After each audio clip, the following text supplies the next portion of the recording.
Здравейте! Моето име е Павел Илиев, главен асистент, може би скоро доцент в Институт по механика към БАН. Аз се занимавам с математическо моделиране и числени симулации и като цял живот се занимавам с математика, физика и също така компютрите и програмирането са ми голяма страст и всъщност моята област комбинира всички тези елементи.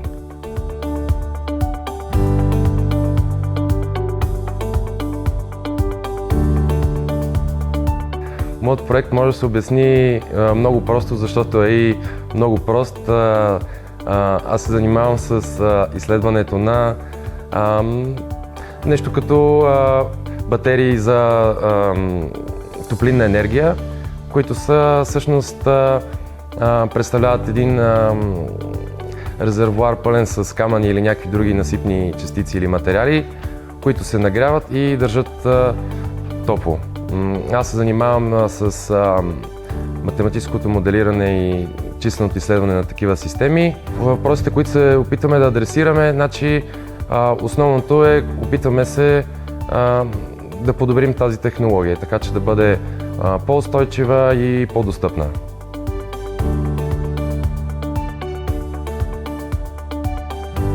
Програмата PROMIS за мен буквално беше като една изпълнена мечта, общо взето и в правилния момент в моето развитие, защото точно беше момента да се развия като така независим изследовател.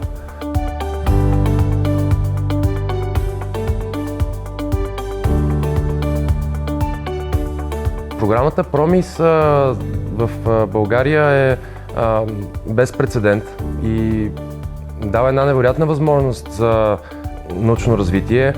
От страна на швейцарския ментор, значи аз си сътруднича с професор Давид Камер от ETH Цюрих, който точно премина изпитателния си срок, така наречен tenure track на английски, и имам доста пресен опит от сформирането на научна група и развиването на една такава. И именно с това мисля, че ще бъде много полезен за мен в моето развитие, също като независим учен, опитващ се да сформира научна група. Очаквам наистина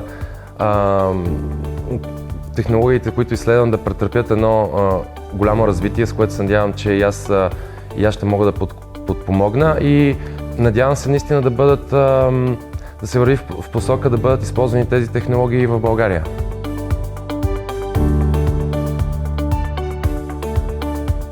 Един единствен съвет бих дал на учените, особено младите учени, които искат да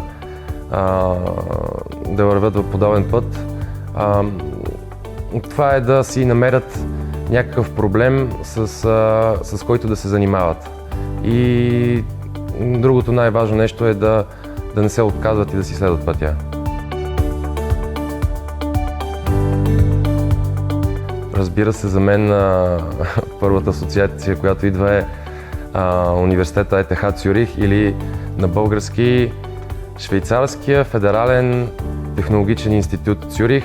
Това е, освен че университета, където завърших моята докторантура, това е и университет с най-голям рейтинг в техничните дисциплини извън англосаксонският свят, т.е. извън Англия и Щатите. Добре, има един интересен факт.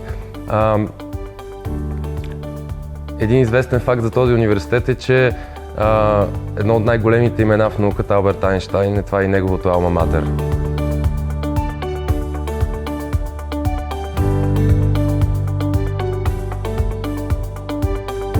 За мен най-важната подкрепа за един млад учен е със сигурност програми за финансиране, и то програми за финансиране с по-дълъг срок.